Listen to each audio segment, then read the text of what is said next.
Olá, pessoal! Prontos para estudar a equação do segundo grau? Uma revisão, mas mesmo assim requer bastante atenção. Vamos então ao nosso estudo da equação do segundo grau, tá? Pensando que essa nossa aula é uma disciplina aqui de revisão de conteúdo, tenho praticamente certeza que praticamente todos vocês viram já a fórmula de Bhaskara para a resolução da equação do segundo grau. O que eu quero chamar a atenção de vocês agora é que a equação de Bhaskara nem precisa todas as vezes ser aplicada. Vamos pensar o seguinte: o que nós queremos aqui? Nós queremos calcular um valor de x, e ao ser substituído aqui em cada uma dessas equações, essas equações sejam verdadeiras, né? Então, vamos pensar o seguinte: nesse caso aqui, eu coloquei aqui exemplos de equações de segundo grau que são incompletas, tá? A equação completa é aquela que tem um termo do x ao quadrado, né, que ele tem um coeficiente aqui que a gente chama de a, um termo x, que a gente tem um coeficiente de b, e um termo sozinho, aqui um termo independente, tá? Isso aqui, quando a gente escreve desse jeito, é uma equação do segundo grau, tá? Esse aqui a gente chama de coeficiente a, coeficiente b, coeficiente c.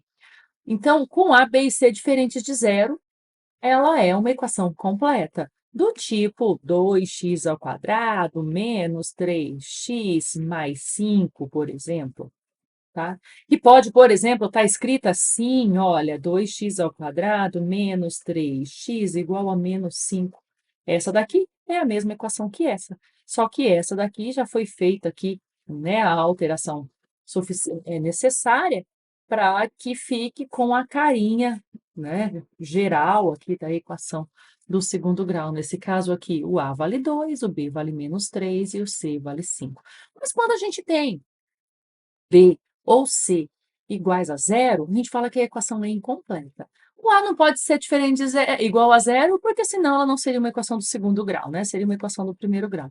Mas quando a gente tem o B ou o C iguais a zero, ou um deles igual a zero, a gente tem uma equação incompleta, e aí não necessariamente a gente precisa apelar para a Bhaskara, tá? A gente tem formas mais tranquilas de se resolver. Por exemplo, esse aqui.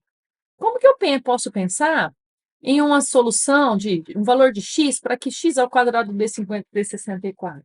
Por incrível que pareça, já peguei alunos resolvendo isso por Bhaskara, sabe? Resolvendo, colocando aqui que x ela pode vir escrita assim, não é? Ela pode vir escrita assim, que é a mesma coisa, né? Vou fazer a operação inversa aqui, então x ao quadrado igual a 64. Essa daqui fica claro para a gente que um número vezes ele mesmo para dar 64, eu tenho duas possibilidades, né, gente? Eu tenho que o meu x pode ser o número 8, porque 8 vezes 8, que é 8 ao quadrado, dá 64, mas também o x pode ser menos 8. Então, aí eu tenho duas possibilidades de solução. A gente chama aqui de x', x duas linhas, x1, x2, enfim, tá? Mas eu tenho essas duas possibilidades, ok? Porque, ó, se o x valer 8, 8 vezes 8 é 64. Se o x valer menos 8, também menos 8 vezes menos 8, sinais iguais, mais 64. Então, a gente escreve aqui que a solução é o conjunto formado pelos valores menos 8 e 8. Nesse caso, a gente fala que tem duas soluções, né? Duas raízes aí, a equação. Nesse outro caso aqui, é né, um tanto diferente. Olha só, qual número que elevado ao quadrado dá menos 64? Então, eu quero um número x, que vezes ele mesmo. Quando eu falo ele mesmo, é ele mesmo, inclusive, como um sinal, tá? Igual a menos 64. Pensando no 64, a gente pode suspeitar do 8.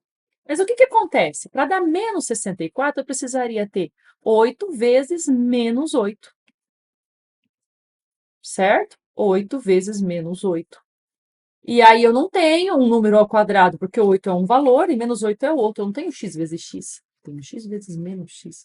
Então, isso aqui, ó, é uma situação impossível. Eu não consigo nenhum número real vezes ele mesmo, ou seja, nenhum número real elevado ao quadrado, vai me dar uma solução negativa, vai me dar um resultado negativo, tá? Porque quando eu penso ele ao quadrado, eu penso ele repetindo duas vezes, o parzinho, se os sinais sempre vão ser iguais, porque o número é o mesmo, né? Então, sempre teremos resultados positivos. Qualquer número ao quadrado real vai me dar um resultado positivo. Então, essa segunda equação aqui é uma solução, é uma equação que não existem raízes reais, não existem soluções reais, tá? Foi daí, inclusive, que começou-se a discussão dos números complexos, né? Pensar aí para esse tipo de problema, tá? Números ao quadrado que deem resultados negativos aí no caso, tá? Então, por exemplo, a gente já viu aqui equação do segundo grau, as incompletas ainda, as mais tranquilas de se fazer, com duas soluções e com nenhuma solução, tá? Olha esse aqui também. Esse aqui também, tá vendo? Ó, eu tenho um x ao quadrado, mas eu não tenho o termo x, né? Então, quer dizer, é como se fosse um zero vezes x aqui para ele não aparecer. Então, essa situação aqui é uma situação também que eu não vou usar, eu não vou apelar para o Bhaskara, eu vou resolver dessa forma. Ó, aqui não é menos 1, para eu desfazer desse menos 1, eu vou fazer mais 1 aqui, ok? E aí vai ficar 2x ao quadrado, menos 1 com mais 1, zerou. 17 com mais 1, 18. De novo, ó, não está multiplicado por 2, então eu vou fazer divisão por 2 e divisão por 2. Tá vendo? Eu estou usando a ideia da equação, tá? Tudo que eu faço de um lado, eu faço do outro. Então, 2 por 2 aqui eu fico só com o x ao quadrado. 18 dividido por 2 vai dar o 9. E agora, de novo, eu parto para aquela primeira raciocínio ali da equação do segundo grau. Quais são os valores que elevados ao quadrado me dá? 9. Eu posso ter o 3, mas eu também posso ter o menos 3. Então, o conjunto de solução são esses dois valores aqui, certo? Por quê? 3 vezes 3 dá 9, assim como o menos 3 vezes menos 3 também dá 9, tá? Também duas soluções aqui nesse caso. Olha só que bonitinha essa. X ao quadrado menos 12x igual a zero, tá? Podia ter escrito isso aqui como x ao quadrado igual a 12x. Não ia dar a mesma coisa? Né? Se eu reescrevo ela desse jeito aqui, ó, x ao quadrado é igual a 12x. Se eu subtrair o 12x dos dois lados, ela começa, ela fica assim. Por que eu consigo fazer isso? Eu consigo fazer isso usando uma técnica de fatoração, tá? Porque olha só, eu tenho um fator comum aqui, o x, então eu vou colocar esse x em evidência. Se eu colocar esse x em evidência, olha só o que que acontece.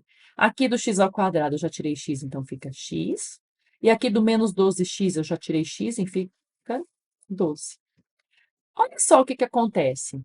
Eu tenho uma multiplicação entre dois fatores aqui, né? O fator x e o fator x menos 12. Os dois estão se multiplicando e está dando zero. Sempre na multiplicação de números reais, se eu tenho uma multiplicação de dois valores dando zero, pelo menos um deles tem que ser zero. Né? O único que zera aí a multiplicação é o zero. Então, eu tenho duas possibilidades aqui. A possibilidade 1 é esse cara aqui ser o zero, e aí eu já tenho uma solução. A outra possibilidade é esse outro fator aqui, x menos 12, ser zero. E daí, se x menos 12 é igual a zero, se eu somar 12 dos dois lados aqui, o que eu tenho é que x é 12. Tá vendo? Encontrei aqui o meu x' e o meu x duas linhas. Eu encontrei aqui a solução da minha equação, 0 e 12. Ah lá, se for 0, 0 ao quadrado é 0, 12 vezes 0, 0. 0 é igual a 0.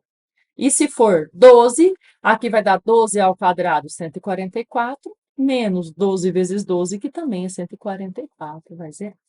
Tá? Então, assim, aqui eu tenho 4 exemplos de equações do segundo grau que não são completas e que eu resolvi sem nem lembrar de Bhaskara. Tá bom?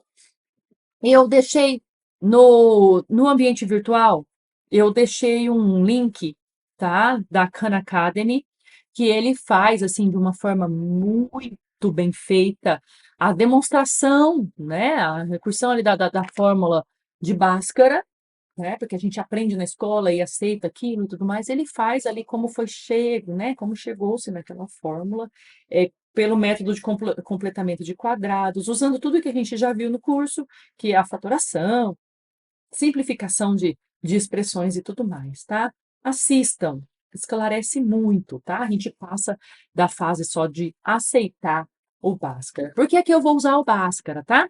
O que o Bhaskara fala pra gente? O Bhaskara fala, eu vou até arrumar aqui uma lousinha nova aqui, uma página. Bhaskara fala o seguinte pra gente. Se a gente tem uma equação do segundo grau, então a gente vai enxergá-la desse jeito aqui. Ax² mais bx mais c igual a zero. Então, o a é sempre diferente de zero, por se tratar de uma equação do segundo grau, porque senão zeraria. Então, a gente tem sempre quem acompanha o x², o coeficiente dele é o a, o coeficiente de x é o b e o termo independente é o c. Eu faço ela por partes. Primeiro eu calculo o delta, que é o discriminante. O delta, ele é dado pela seguinte relação: b² menos 4 vezes o a vezes o c. Então, eu vou pegar esse carinha aqui que está com o x elevado ao quadrado, menos 4 vezes esse vezes isso. Esse é o meu delta. O discriminante, esse delta, ele já me dá ele já me dá dicas muito importantes. Ele ali já vai me contar se a minha equação vai ter nenhuma, uma ou duas raízes, tá? Distintas. Bom, mas aí esse aqui é só o delta. Para calcular o valor do x, ou seja, quais são os valores que eu vou substituir aqui, e isso aqui vai zerar, ela é dada pelo seguinte: x é igual a menos b. O que significa? Menos b significa que é esse coeficiente do x com o sinal invertido. Então, menos b mais ou menos a raiz quadrada do delta, dividido por 2 vezes o a, tá? Então, vamos lá, então. Vamos usar isso aqui lá naquele nosso... Isso aqui eu tenho certeza que, né, se tratando de revisão, isso aqui o aluno normalmente não tem dificuldade em decorar, é um pouco mais de dificuldade de entender de onde veio, tá? Por isso que é muito importante que vocês assistam o vídeo que eu deixei o link no ambiente virtual, mas está lá na Khan Academy, tá? Aqui, reparem que essa equação, ela não está escrita exatamente como essa. Essa aqui, ó, é igual a zero. Essa aqui está igual a 10. Mas é fácil de resolver, não é?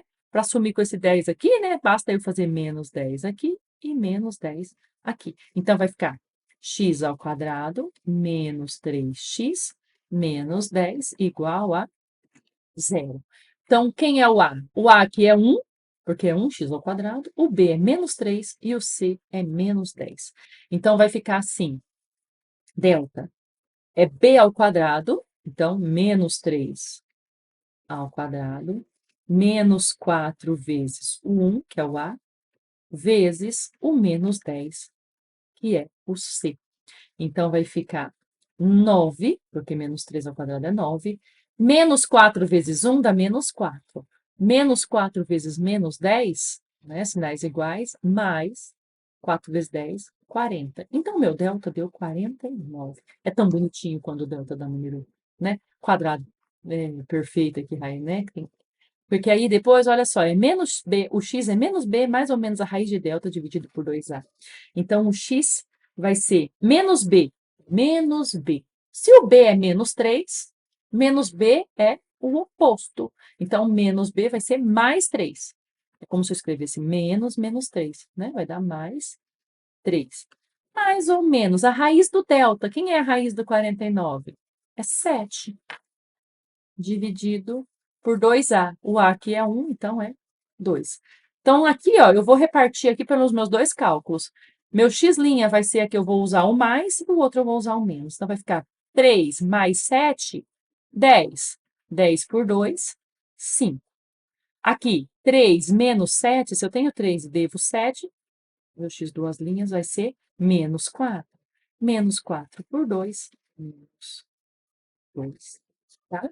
Então, eu tenho aqui duas soluções. Se eu substituir aqui por 5, olha só o que acontece. X², 25. 3 vezes 5, 15. 25 menos 15, 10. Bateu. Se aqui for menos 2 ao quadrado dá 4. Menos 3 vezes menos 2 dá mais 6. 4 com 6, 10. Então, a gente escreve que a nossa solução aqui é menos 2 e 5. Ok?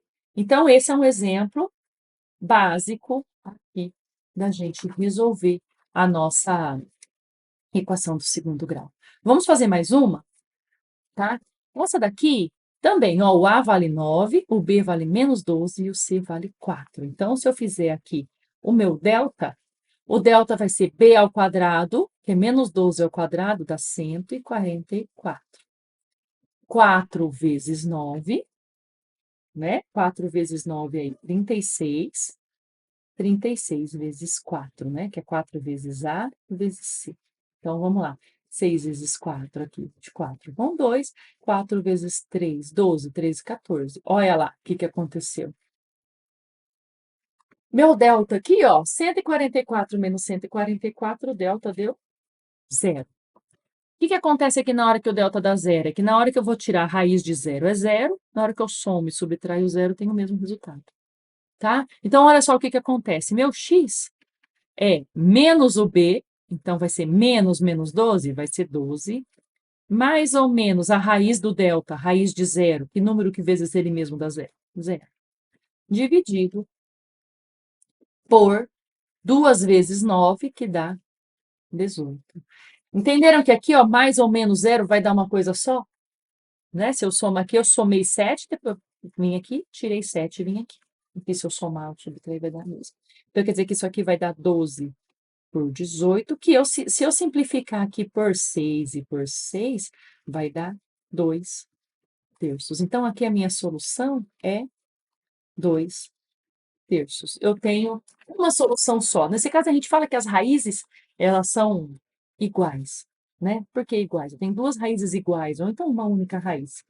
Porque se eu somar 0 ou subtrair o 0, vai dar a mesma coisa. Então, aqui eu já tenho alguns indícios, tá? Que a gente vai colocar ali como regrinha, mas olha só. Quando eu tenho um delta positivo, eu consigo duas raízes.